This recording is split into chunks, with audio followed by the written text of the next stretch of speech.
સમાચાર રાજકોટથી રાજકોટમાં ટીઆરપી ગેમ ઝોન અગ્નિકાંડ બાદ તંત્ર દ્વારા એસઓપી વધારે કડક કરવામાં આવી છે ત્યારે રાઇડ સંચાલકો દ્વારા એસઓપી હળવી કરવા માંગ કરવામાં આવી છે। રાઇડનું ફાઉન્ડેશન અને એનડીટી રિપોર્ટ મેળવવો અશક્ય છે ત્યારે ગુજરાત એમ્યુઝમેન્ટ એસોસિએશન દ્વારા સરકારને એસઓપીના નિયમો હળવા રાખવા માટેની અપીલ કરવામાં આવી છે ત્યારે જિલ્લા વહીવટીતંત્ર દ્વારા યોજાતા લોકમેળામાં પ્લોટ હરાજીથી ભાડે આપવામાં આવે છે ત્યારે કાયમી એમ્યુઝમેન્ટ પાર્કના નિયમની અમલવારી લોકમેળામાં શક્ય નથી।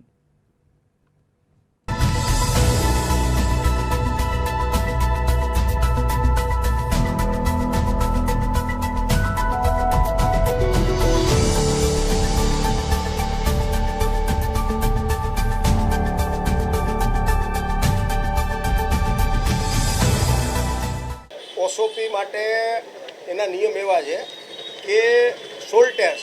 હવે સોલ ટેક્સ એવી વસ્તુ છે કે જમીન આના યોગ્ય છે કે નહીં, તો એ જમીન અમે તો અત્યારે ભાડે રાખીએ છીએ। સમજો કે એક પ્લોટ વાઇઝ અમને આપવામાં આવે છે અને એ એક પ્લોટ ઉપર અગર જો અમે આ કરાવવા જાય સોલ ટેક્સ તો 20,000 રૂપિયાનો એમાં ખર્ચો છે।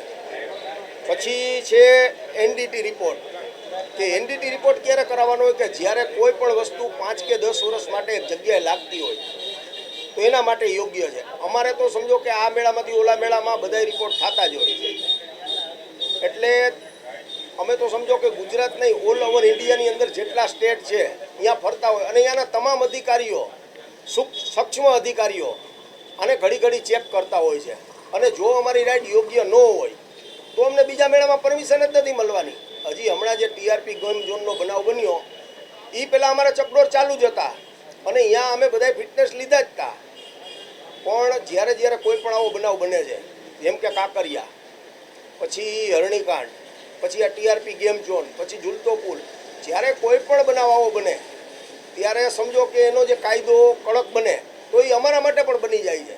બનાવ બને છે પરમેનન્ટ પાર્કમાં અને મરી જાય છે અમારા જેવા મેળાવાળા જે સામાન્ય મધ્યમ વર્ગના માણસો છે કે જે મેળા કરીને એની રોજીરોટી ચલાવતા હોય છે।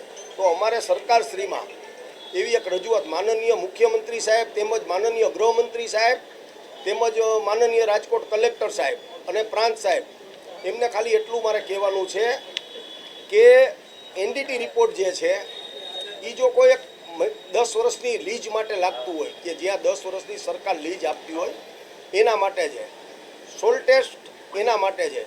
અમે તો ભાડે જગ્યા રાખીએ છીએ અને સરકારશ્રી આ મેળો કરે છે, ક્યાંય નગરપાલિકા કરતી હોય તો એ સોલ ટેસ્ટ એ લોકો કરાવી લે, કારણ કે એ લોકો જગ્યા જ્યારે જોતા હોય કે અહીંયા મેળો લગાડવો ત્યારે એ જગ્યા એ મેળા માટે યોગ્ય છે કે નહીં એ લોકોએ પહેલાં ચેક કરાવેલી જ હોય ને।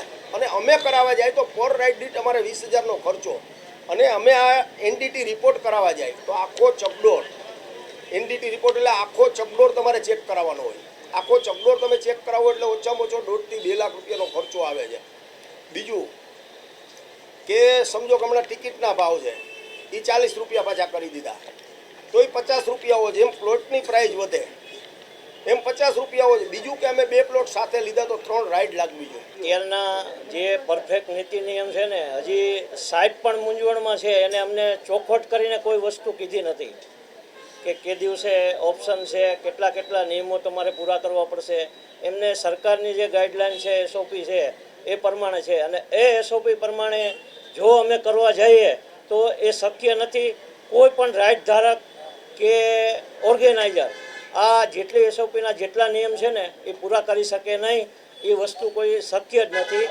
બીજું કે જેમ મોંઘવારી વધે એમ માનો કે જે લોકમેળાના ફોર્મ હતા એ 50થી લઈને અત્યારે 200 રૂપિયા સુધી પહોંચી ગયું છે। તો અમારી પણ એવી વિનંતી છે, અમે પણ એવા નાના માણસો છે કે આની અંદરથી અમારું ગુજરાન ચલાવતા હોય, આની અંદર કેટલા હજારો લોકોની રોજીરોટી હોય, તો અમને એ 40 વાળા 50 કરી આપે એટલી અમારી વિનંતી છે। બીજું કે જે પોઝિશન પ્રમાણે અત્યારે જે સાહેબ નિયમો કડક કર્યા છે એ નિયમમાં તો કોઈ